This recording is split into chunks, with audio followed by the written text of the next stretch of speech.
I know, Christine. You've always been easy.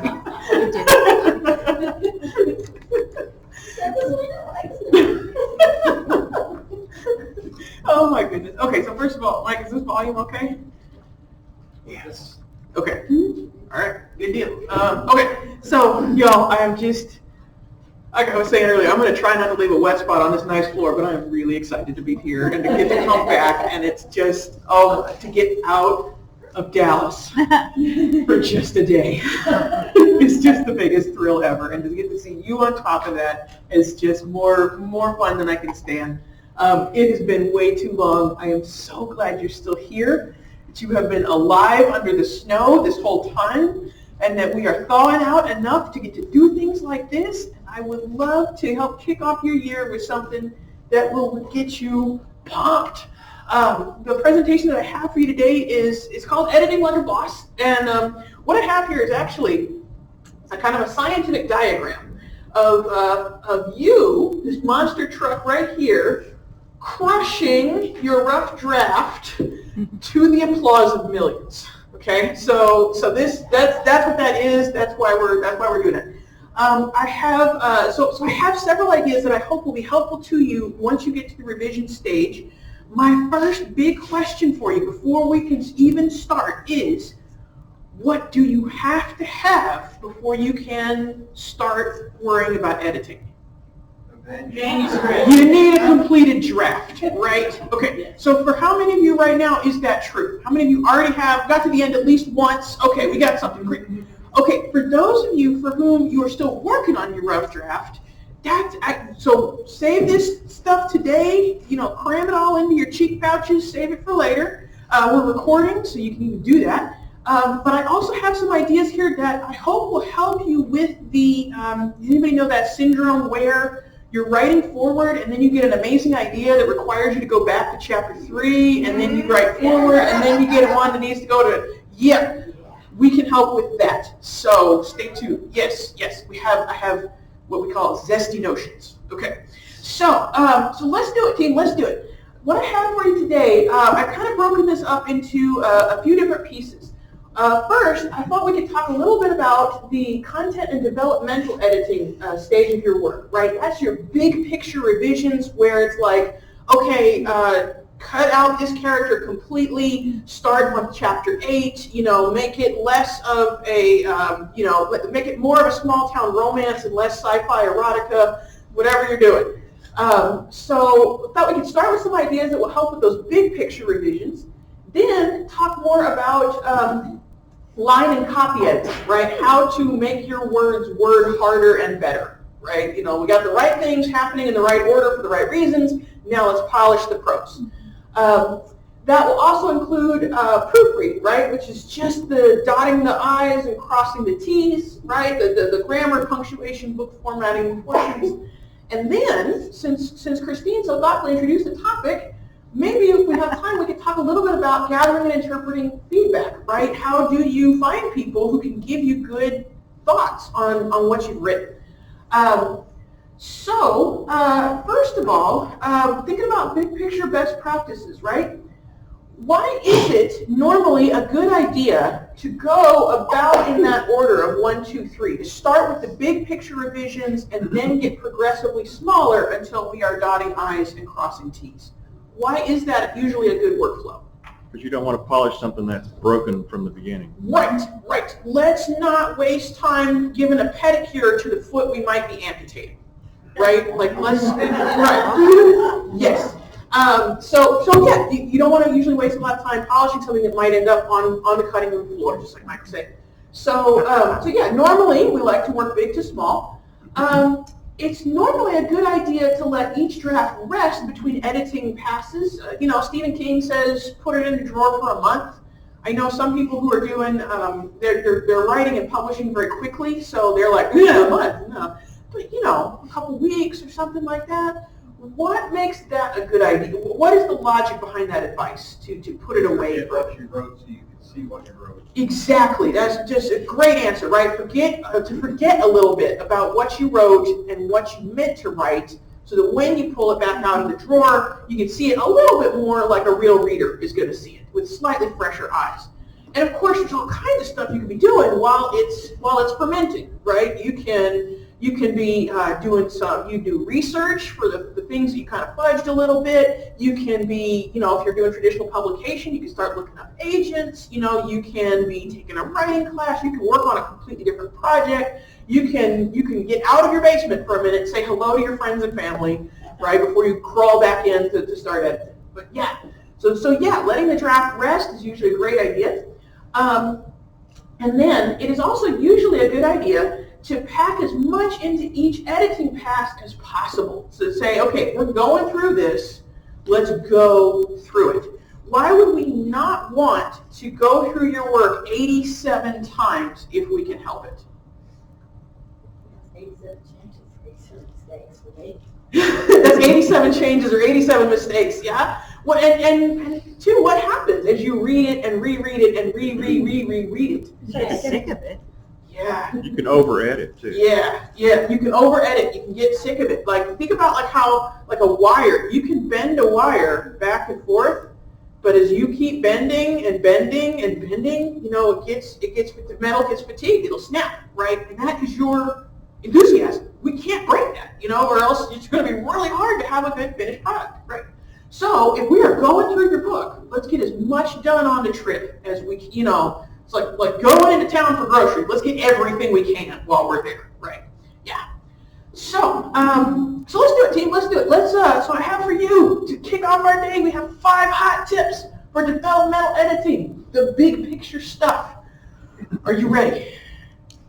Are you vibrating with enthusiasm? Prepare your minds for their imminent blowing. Here we go. Okay. First of all, I will give you $1.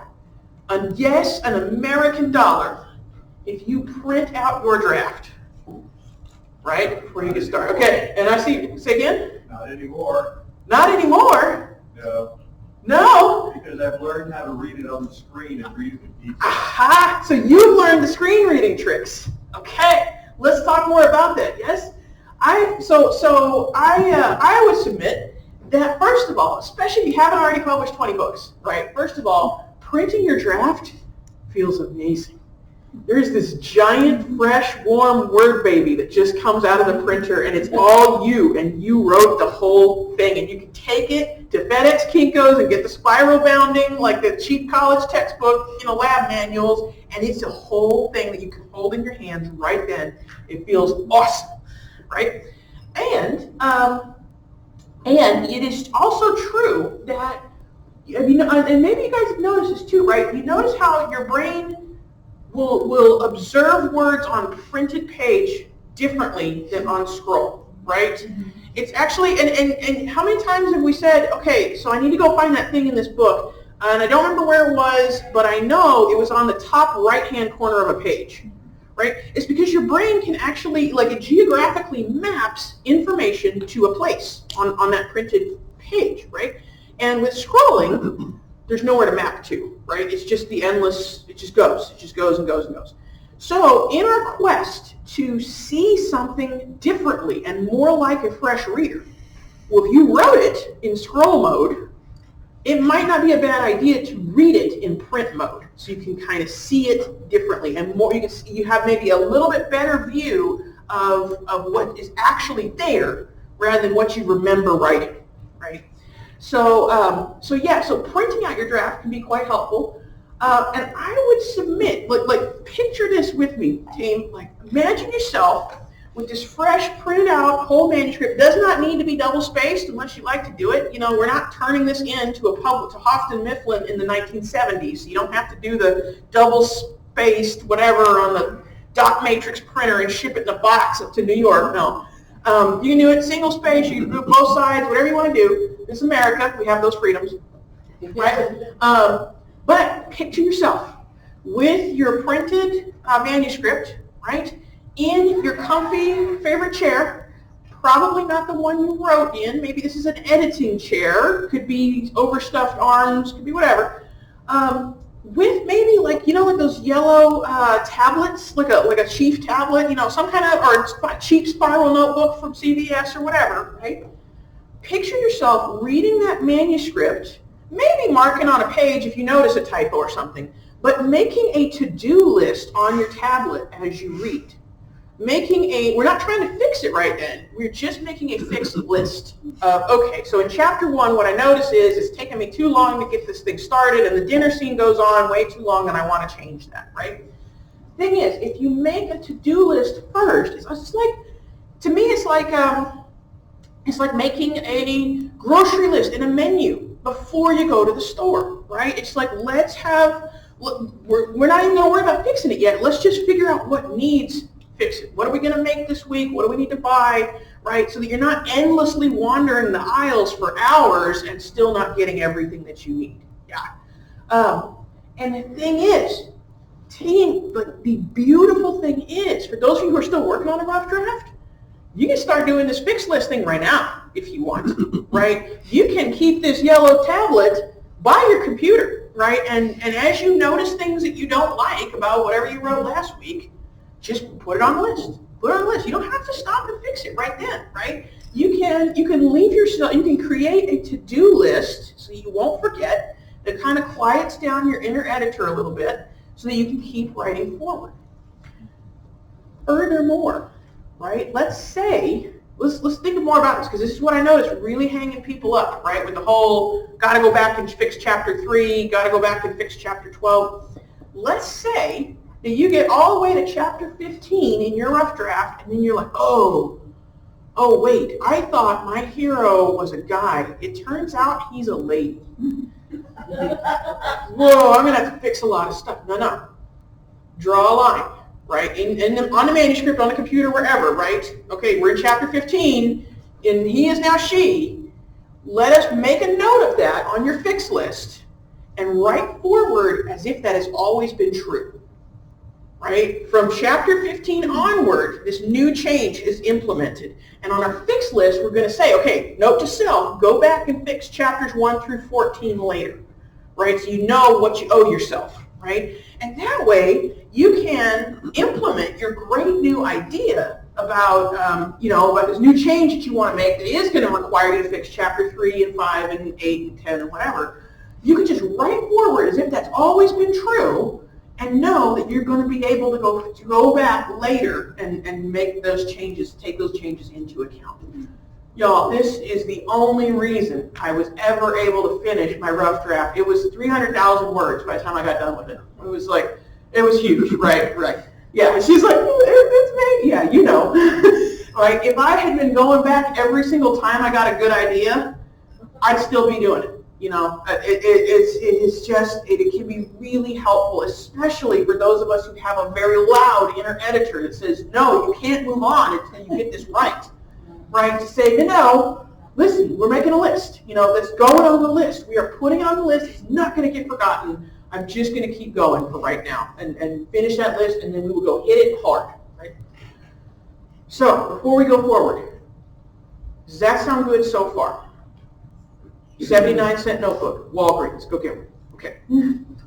All right, so making it, so picture yourself, right, in your comfortable chair, reading that manuscript, almost like it was a real published book because you printed it out with your tablet, and you're kind of like going through. It's like, oh, change this, change that, change everything else, right? Making yourself a fixed list.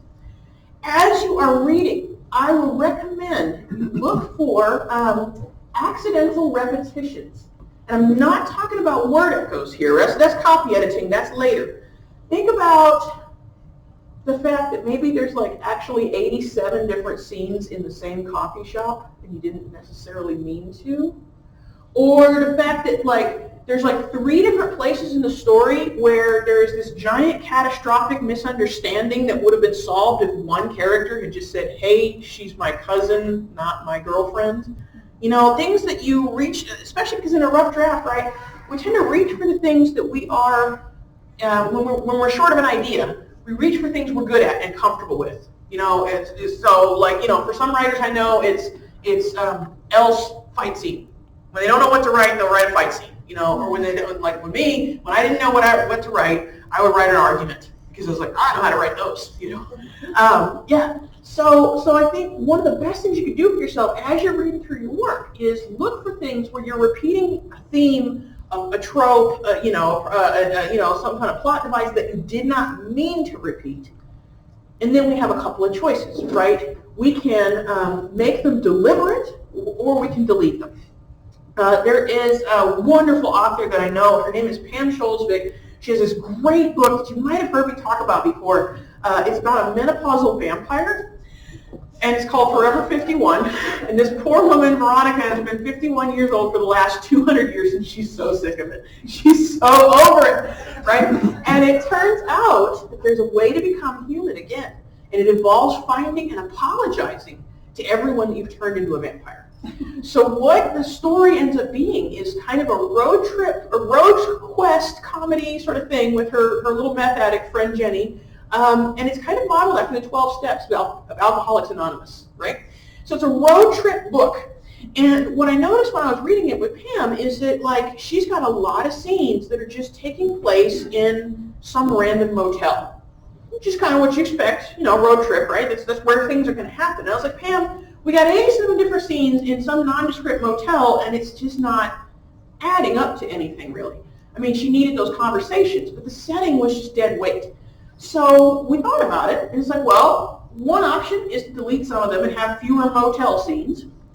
But the solution that we settled on, which I really like, is, like, what if we use that, right? Make that repetition deliberate and use it to add momentum. So that when Veronica's first starting out, yeah, she's staying at the Hilton Garden Inn. It's great, But then the cops are on her because of that one thing that happened at the tanning salon, and she can't use credit cards anymore. So now she's at the Motel 6. And then, the cash starts to run low, and she's got to really pinch the pennies, and Jenny lost all the stuff went bad, and now she's at the Motel 2. And then, it's even worse, and she's completely out, and she's trying to do favors, for a place to stay, and she's like at the Clown Shack out by the interstate, right? And it's getting worse. And so now we're using that slot that was just dead weight to build a sense of tension, to build momentum, to say how much worse can it get, right? And that's what I mean about targeting those accidental repetitions. You can just delete them, but maybe there's something there that you could use to build towards something that really could use some extra oomph. Yeah. So yeah, maybe it's. Has anybody seen August Osage County, or something like some kind of story where it's there's a number of scenes at the dinner table, right? But each one gets worse. Each one gets bigger and more explosive. And so whenever the family is sitting down to dinner, the audience is now not saying, oh, it's another dinner scene. They're like, oh, God, like, what's going to happen? Yeah. So that's what I mean about these repetitions. I'm also a huge fan, and you may have heard me rant about this before, about my very favorite C word, which is even more amazing than cake, contrast, right? We're taught that conflict is the thing that you need on every single page, all the time, forever, and I don't think that's wrong exactly, but to me, contrast is the bigger thing underneath conflict. Conflict is sitting on top of contrast, right? Contrast is fundamentally interesting to the human brain. Right? It is this gorgeous red hat against a beige background, right? It is cold ice cream on top of hot apple pie. It's the crispy outside of the steak, and then that juicy inside. I'm sorry, y'all. I've been seeing your 72-ounce steak billboards for days now, and it's just all I can think about. It is, if you're enjoying the sound of my voice right now, it's because I'm making a big effort to vary my tone and speed, so I don't just sound like a monotone person that's just going on forever about nothing. Right? So these contrasts that you find in your story as you're reading through it, right? Chances are you've already put some in there that are important. Like, I'm sorry, Mike, I'm going to call you out because you're that guy, right? But one of the things I thought was so cool about your story when I first read it is that, here's a boy and a girl with superpowers, just kind of like coming up with superpowers. And it's like, okay, well, what if one of them is really excited to have power, to be powerful for the first time ever almost. And the other person is terrified of having an unwanted difference that will make them stand out when that was the last thing they're just trying to fit in, right? That is a relevant contrast. It's not that he likes pie and she likes cake, even though clearly cake is a superior choice. It is that, there is this difference between them that is going to cause major impact to the story, right? Or in a like in a buddy cop drama, maybe the difference between them is here is one person who will do literally whatever it takes to solve the case, including theft or lying or intimidating or blackmail, whatever it takes to get the bad guy and bring him to justice, and then another person, their partner, who will stop short and say, no, we're not doing that, right? Yeah. So these relevant contrasts that you find, right? Is anybody here writing a memoir or any kind of like historical fiction or, yeah. Okay, think about the contrast in setting, right? If you have a present day scene with this, you or the characters in this really nice, well-appointed house that is your mature life, right? And then we flash immediately back to childhood with rats in the walls, right? That is a sharp and relevant contrast, right? That you can say, oh, look at that. If we just put this beautiful beach house right next to the rats in the walls, that's going to be sharper. It's going to hit harder, right? So yeah, a long chapter right next to a short one. His point of view, right, and then we'll do her point of view right after, right? Look for those opportunities, team, to find those contrasts and dial up the volume, because I bet you have a lot of really good material in there that may just need a little bit of turn up, to stand out and come front and center. And give you that kind of that pop that you want your chapters to have. And then, that is not all, said the cat in the hat. No, that is not all, right? I would suggest, too, that as you're reading through your manuscript for these big picture changes, right, let's ask ourselves, how many things is this scene or page accomplishing, right? A good page could advance the plot, it could build character, it could develop a setting. A great page would be doing at least two of those two things, right? Very often when I'm working with a writer and saying, hey, what if we just cut out this chapter? And they're like, well, but I kind of need that chapter to show that my guy, he's a good person. Dude, have him turn off his phone at the movie theater and return his shopping cart. There, done. He's a good person, right?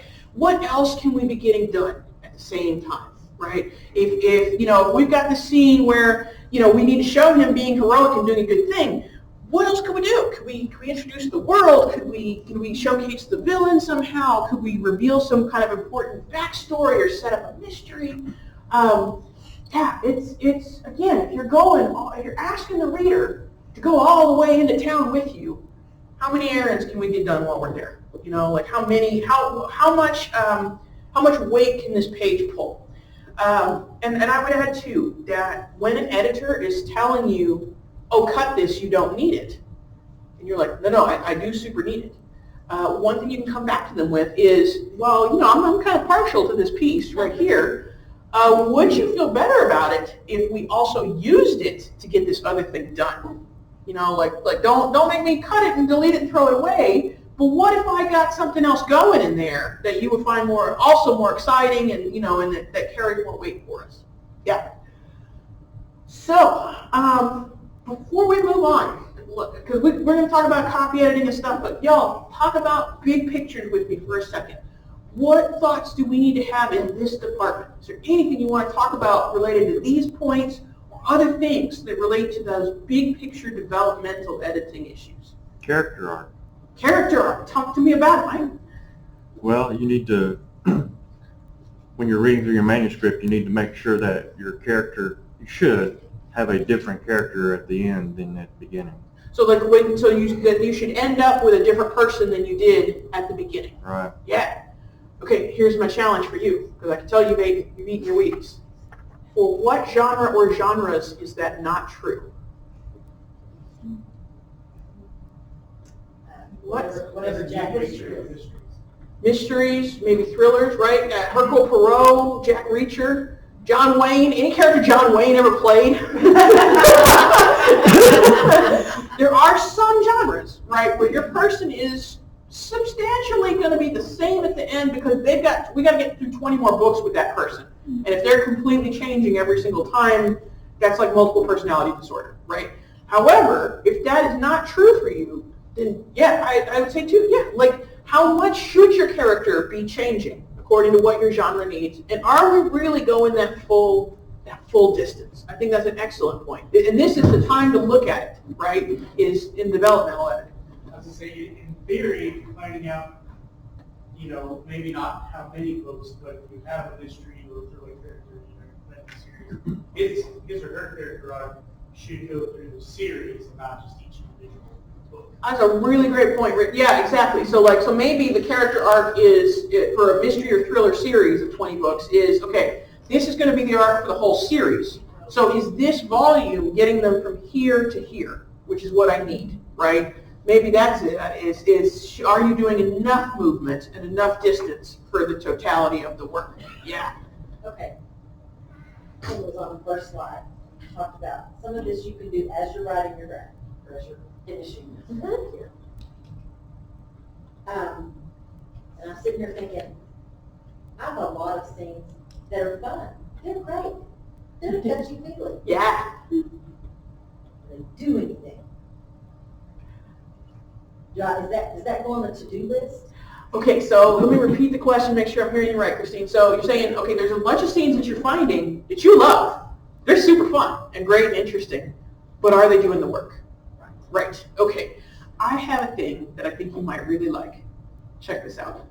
So one thing you could do if you're worried about that, and this is something that I do with a fair number of my clients, right, is I have them write a scene chart, usually as part of their first major revision. And what we do is, in the first column is just literally like the one-sentence summary of what happens in that scene, right? Okay, so here's this author, with the characters, walking down the hill on the way to the train depot. That's what's going on, right? So first column is literally just what happens. Second column is why the author feels like they need the scene, right? If I told this author, hey, get rid of that, they'd be like, no, I can't. I'm showing the external and internal plot. I'm introducing the world, and I'm showcasing Birdie, my main character, her problem and her challenge, right? So that's all the author justifications for why that scene deserves to stay. And by the way, having more than one thing in that list is kind of good, right? That's one of these places where you can see if it's multitasking for you. But then, see, column 3 is, what are readers supposed to be interested in and wondering about right now? Here's all things in column 2 that I need it for. But what are they supposed to be getting out of this at the moment? Well, they're supposed to be really curious about, what kind of world we're walking into, and is she really going to go through with this arranged marriage to the train, to the station master guy, right? And so it's that for you, for what you're asking about. It's fun and cool, and I like it, right? It's that column 3 where I think that would be an interesting test, right? It's like, okay, I know why I like it, but what's the reader supposed to be, who doesn't know how the story's going to turn out? What are they supposed to be getting out of this right now? And is there enough there that they're, getting their jolly while you're getting yours, kind of, so to speak? Yeah. This scene charts, team, this is just 3 columns. You can add others if you would like. So for some people who have a very complicated story with a lot of point of view characters, or that jumps around in time, they might have a 4th column that says when are we, or what character are we with. This author, one of her big challenges was the protagonist was a little bit passive, and she was kind of going with the flow. So she had a 4th column that I haven't replicated here called, is Birdie making a choice? Is she doing, and sometimes the answer was no, and that's okay, but she was trying to keep a careful track of this thing that she was having issues with. And then her 5th column was called keep it or F it. And that's just, are we going to keep this scene around in revision? Yeah. So yeah, you can use a scene chart like this to keep track of, to kind of get a bird's eye view of your manuscript before you commit to a revision plan. The other thing you can do with this little scene chart idea, if it would be helpful, especially when you're sick of your own work and you're getting nowhere with it and you're spinning your wheels, or it's resting in a drawer, as it should, you could use this to take apart some other story that you like. Like if you just love Top Gun, go watch Top Gun, and make a little chart for, maybe it's just the first act, you don't have to do the whole thing, right? But to practice, like taking apart someone else's work, you know, especially something you love and want to emulate, or something for your critique partner that you want to help out with, and say, you know, look, I took apart your first 3 chapters, and here's what I'm noticing is that there's lots of stuff going on, but I'm having a hard time seeing what the reader's going to get out of this moment right here, right? So this chart thing, you don't have to use it for all 400 pages. You know, you could try it for maybe your beginning chapters and see if it's doing anything for you.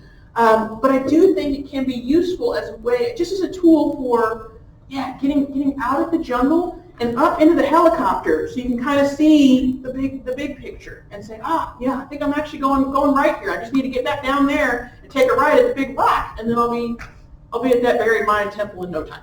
Yeah. Okay. So, was that good? Yes. That's good. Okay. Because here's the thing, Christine. Going back to your original question about fun, right? It's going to take some work to figure out if what is fun for you is also fun for the reader. Mm-hmm. Yeah, because there's some things that are fun for both. It's like you love it, and then they love it, and then they're like, you know, right? But there's also some stuff where it's like, okay, we know that George R.R. Martin loves writing feast scenes a lot more than most readers like reading them, right? We know this. We know that Gene Owl, who did Clan of the Cave Bear, really likes cave paintings a lot. A lot. And we know this because in the last book, The Land of Painted Caves, those characters are looking at cave paintings for like 300 pages. It's a lot. So probably the best way ultimately is to give your story to several different readers. It's like, was that fun for you? Was that good? You know, did I go on a little bit too much about the painted caves? You know, but in the meantime, give this a shot and just see, can you imagine what they would like, even if what they're interested in is not the same as yours? Or do we have multiple points of potential interest? Because if they hit one, we're golden, right? That's it. Yeah. Okay. Anything else on? Let me show you one more fun thing. Okay, so this is a scene chart. You can also, if it would be useful to you, try a story write-up, which is basically it's a synopsis that is as long as you feel like, because you don't have to show it to anybody if you don't want to. This is a way that that I find really valuable when an author is contemplating major revision to the work. In this case, my author is she did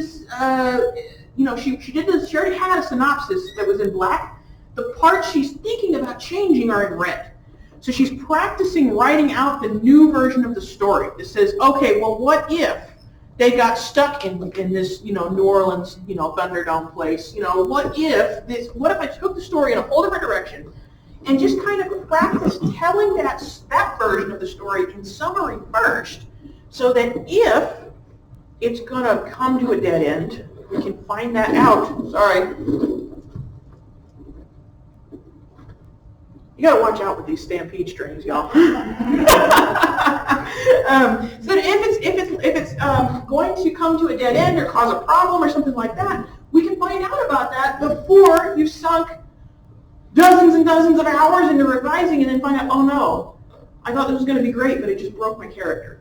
Right? Hang on, let's just renegotiate this right here.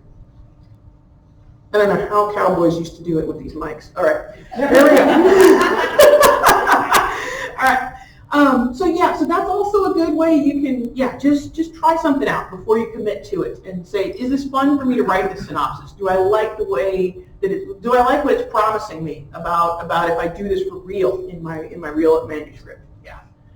So, anything else we need to think about on the big picture stuff before we move forward? Well, we talked about the plot. Oh wait, there's supposed to be a plot? So Mike, you've been in revision for a little while. What have been your big areas of concern, or what has really taken up the most of your time when you're looking at plot revisions? Well, what's taken up most of my time is, of course, changing point of view and chapters that have too much going on and they're way too long. Yeah. And trying to trim the book down, and then now it's growing again because I changed from middle grade to young adult, and that's taking my time. Okay, so point of view changes, the chapters themselves. Yeah, I would say this. I'm actually really glad you brought up plot. You're not fired anymore, you can say. One thing that I have noticed in stories that tend to drag, and it's like, it's like we're just spinning our wheels in the mud, it feels like, or there's not enough movement, or whatever it is, or I just don't love it, don't you just love that comment? Where are the one-way doors in your story? Think about, so we talk about Act 1, Act 2, Act 3. Well, what is an act, really, right? And usually an act ends with our characters going through a one-way door of some kind. You think about, at the airport, right? It's like you go out to baggage claim, you cannot go back through, right? And so where are the irreversible moments in your story? Because, and then let's think about those one-way doors, those irreversible moments, is they can be a disaster, right? Some character gets killed, right? Well, we can't go back, mostly, depending on your genre. But they can be amazing, like the first time the hero and the heroine kiss or sleep together, that's a one-way door, right? When he tells her that he really likes her, no matter what she says, he cannot go back to the world in which she didn't know about his feelings, right? He is walking through that door. The moment that our protagonist realizes that his marriage is dead and there is not anything he can do to fix it, the moment our protagonist realizes he's a Jedi, or whatever, right? So those irreversible moments, they can be good, they can be bad. An irreversible moment is generally not what happens to a character. It is what they decide to do as a result. So the irreversible moment is not actually when Luke comes back and the farm is destroyed and his aunt and uncle are dead. That's just a thing that happens. It is what he decides to do as a result. He says, well, I guess I'm going to space. I guess I'm going to go be, learn about this Jedi thing, right? So yeah, and Mike, I'm so glad you brought up plot because, yeah, when you're in the developmental editing stage, let's keep an eye on those one-way doors, right? Where are they? How far apart are they? Do they feel like they are escalating, right? If the first one-way door is saying, hey, I super like you, would you like to go get an ice cream sometime? That's a good one to start with. And then are we escalating as we go forward from there to, I really can't help but think that my life would be a whole lot better if I'd never met you. Like big stuff, like the scale and the consequence, usually we want that to increase as the story goes along. And when things are dragging, or when they feel like we're just spinning our wheels, it's usually because we are going too long between those doors, right? We are maybe dialing up the volume on whatever's happening. We're being chased by enemies, and then chased by enemies some more, and then chased by enemies so hard, but we're still holding the same note. Right? There is no meaningful difference. We didn't just, if we haven't just lost the wizard or whatever, it's feeling like, well, we could have just been chased for one chapter instead of 10. Right? Yeah. Okay. We good so far?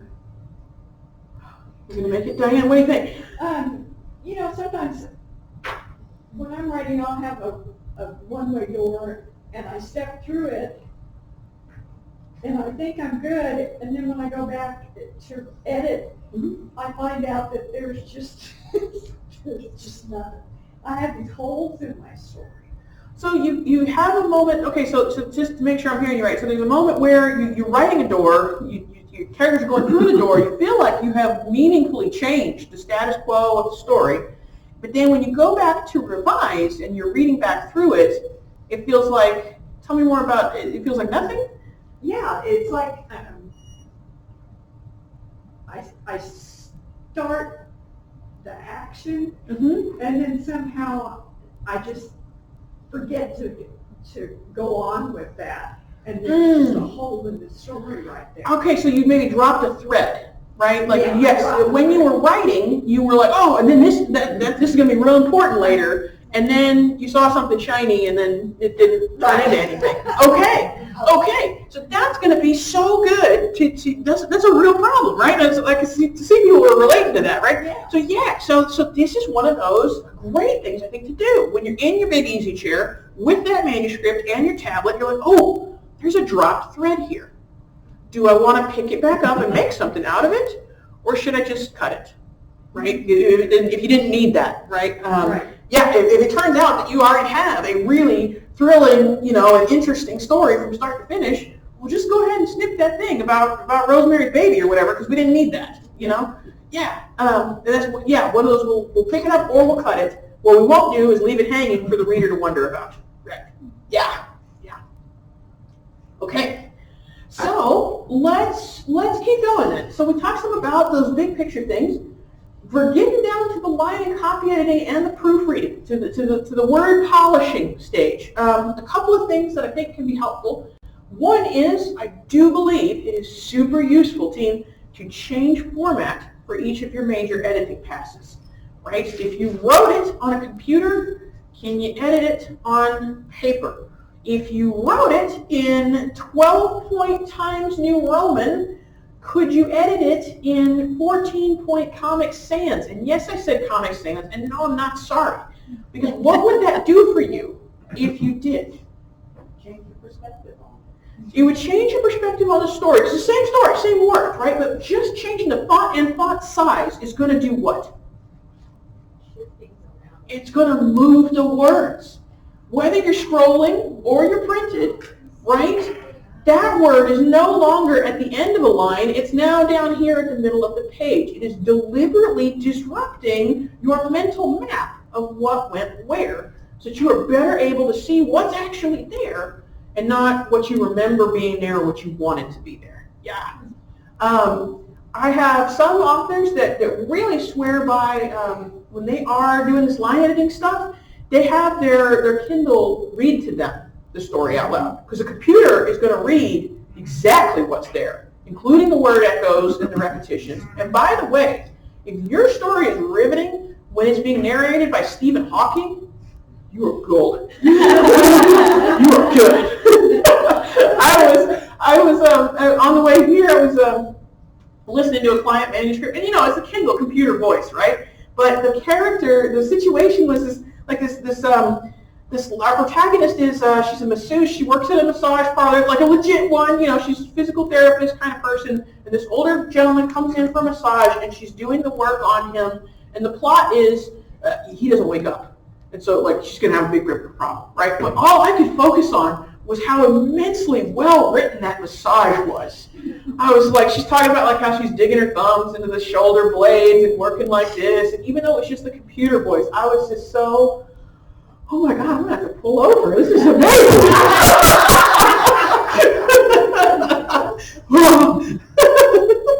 I mean, it was just like, guys, if you ever gotten a really good one, and you're like, oh. Okay, so yes, changing the format. If you wrote it with your eyeballs, can you listen to it with your ears? Can you change the font size? Anything like that will help you see it with fresher eyes, ears, whatever the case may be. I do think we get a lot of questions about, should we get an editor? If you are thinking of hiring a professional editor, I would recommend, what if you send that potential editor one chapter that is not your first chapter, because why? You polished the dickens out of that first chapter. You can't even look at that anything anymore. No. Like a core sample from the middle of the work, when you were in your stride, right? We were writing along, and this is truly representative of your own writing ability. You haven't workshopped it to death like the first chapter. You weren't rushing through it to get it done before NaNoWriMo ended, like the last chapter. This is just a true and representative sample of the way that you write, right? So if you send that chapter to an editor, you will be able to see what kind of comments you get back from them. Are they helpful? Do they seem to, they may not get all of the plot, but do they seem to, does their corrections jive with your style? Y'all, especially those of us here in Texas, I don't know if you've ever been edited by a New Yorker, but they can ruin your dialogue if you let them. right? Like my author I know, Josh Barnett, and you may have seen him at Canadian. I can't recall if he was there or not, but he was he had this line in his story about how barbecue was like the national food of Texas, and the editor wrote back and said Texas is not a nation. I'm sorry, I'm good. but yeah, this would be one way that you could kind of see what kind of corrections are you getting. Are they reasonable? Especially if they can come with notes explaining why that person did what they did. Yeah. And just apropos to what you said, Jody Thomas often tells the story of one of her first books of going around and around with editors at whatever big publishing house she was at, who didn't understand Dogi as opposed to Doggy. Oh, they didn't know. So these publishing house editors they were trying to turn Dogi into Doggy. They didn't do Texan. They didn't do Texan. Yeah, and yeah, look up the words. Right. I can remember being in third grade correcting other third graders' papers, and I kept correcting like pit bull to pet bull because I didn't know what a pit bull was. It's like, whoa, whoops.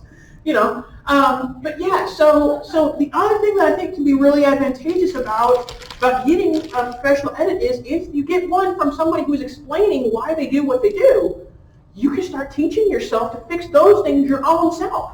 What you learn from one professionally edited chapter can help you DIY your whole thing. You'll still maybe want to buy a professional edit afterwards, especially if you're self-publishing and you need that service. But it's going to go faster. It's going to be cheaper because you will have already done all of the level 1 stuff that you learned from this other person first. Yeah. It is a great idea here as well to target accidental repetitions and either make them deliberate or delete. If those word echoes and things that you find yourself accidentally doing, right? One option is to delete them. The other option is to make them amazing, right? If I catch myself saying, starting 2 paragraphs with the words "once again," okay, well maybe I was just not fully awake, but I could maybe turn that into something awesome, like once again, she came home to a dark house. Once again, there was no note or explanation as to where he'd gone or when he might ever return. Once again, she sat down at the kitchen table and started looking for answers in a bottle. Something where we do it 3 times, right? Because 2 times is maybe you weren't fully at the stick. 3 times is fairy tale wisdom, right? 3 little pigs and three billy goats and whatever. 3 times says, and the Hilton Garden Inn, the Motel 6, and then the Clown Shack. It is deliberate, and it assures the reader that you are doing something on purpose and to good effect that they will enjoy. Yeah. It is not a bad idea to do at least one fast pass where you read your whole book in a day. Yeah, like think about those kids that got Harry Potter and the Goblet of Fire when it came out at midnight, and those kids had read that whole 700-page book in like 2 days, Like, what if you read your work the way that a really excited reader is going to binge read it, right? Just once, probably toward the end of the creative process, when you're almost done and you're just buttoning things down, right? This kind of barn-raising read-through is excellent for helping you see things in their totality, especially because you wrote it so slowly and so piecemeal, right? I did this for my second book. I did the read-through in a day thing, and I found I used the word strangle about 89 times in a book in which no one died of asphyxiation. I mean, it was disturbing. I was like, man, do I need to see somebody? But the things that you notice there, it's hard to notice in any other way when you just read through a chapter at a time or something like that. Yeah. But it's also a great way to treat yourself to the binge reading experience, right? That somebody who's just can't go to sleep because they're turning the pages experience. You're going to have that reader, and you get to be that reader first, right? just, yeah, book a day, team. It can be a treat. And it is marvelously instructive, too. You will find out, you will find out if you don't already know where your cave paintings are. Right? What you enjoy a lot of, yes. And then this last thing, right, is it's not a bad idea, too, especially as you are getting on toward the back end of the creative process, to figure out what of all of those things that you wrote in the book doesn't actually need to be said out loud, or maybe shouldn't be said out loud, right?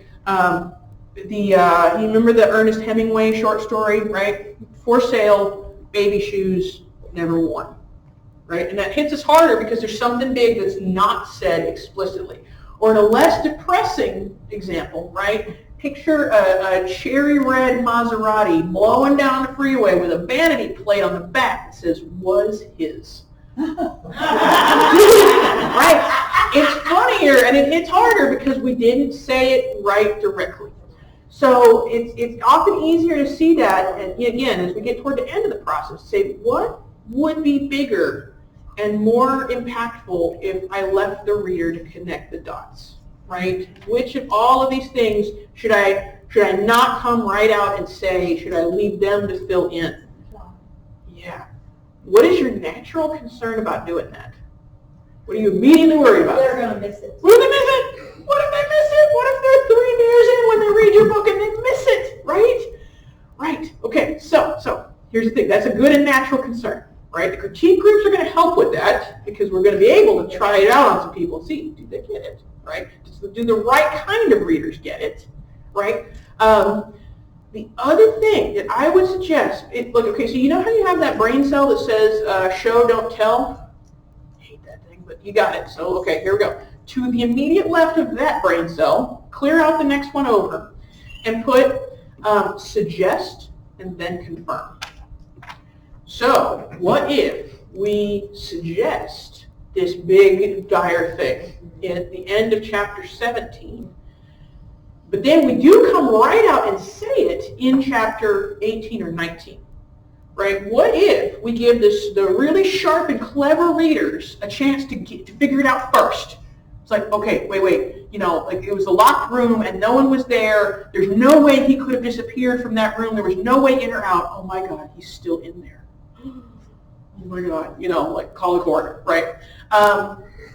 Right. So what if we give the sharp readers a chance to guess it first at chapter 17, but then we do come right out and say it in chapter 18 or 19 or wherever makes sense, so that not only do the readers who were 3 beers in have a chance to catch up, but the sharp readers get to find out for sure that they were right. Because that's the thing, right? We like to guess and be clever, but we need to hear. We can shout answers at Jeopardy all day long, but we want Trebek to tell us. We need to know. Like, yeah, I got it. Yeah. So that's one way that you can kind of do that is to leave something unsaid, and then maybe there'll be an opportunity a little bit later for you to go ahead and just make it plain, but to create an opportunity beforehand to reward the careful reader and make them feel really good and important for like figuring it out, right? Yeah. So yeah, what is so obvious we don't need to say it. What is so important we shouldn't say it, right? Yeah. So like there's a line from this memoir of like oh my goodness, there's 2 orphan boys and they were they're sneaking in to see a movie and they find a heavyset lady and just kind of lightly hold her skirt as she walks in, so that the movie theater attendant thinks that they're her kids, because the rule is at this time and place kids get in the movie free. All right, and there's this line about kids with parents can see the movie for free. Kids like us, we pretend, right? And so without ever saying mom and dad are dead, it's just by watching them like look for a passing lady and hold her skirt to get into the movie show, you learn a lot about these kids and their situation. Right, and those moments are worth crafting, team, and I think they're easier to do kind of toward the end, where you've already written the thing, and it's very easy, like almost like like that game Jenga, where you pull out the blocks. It's like, I can pull this out, I can pull this out, I can pull this out. I can pull this out, but now the tower is really rickety and I'm worried it's going to fall over, so let me give it to the critique group and see, does it hold together for them? What else, y'all? What else do we want to think about on line editing, copy editing, proofreading, word polishing in general? One thing I do, I look at dialogue Yeah. in general and just see, make sure that no one else has each other's voice. Oh, that's a great idea. So dialogue and making sure that the characters' voices are distinct to them. Yes, yes. And how do we do that, y'all, without everybody sounding like a caveman, a hillbilly, or a pirate? What have you found? Well, I mean, right, we want them to sound distinctive. We don't want to sound like cartoons. Like, you know, most of the time, we don't want them to sound like cartoons. What has been helpful? I have a friend, one time,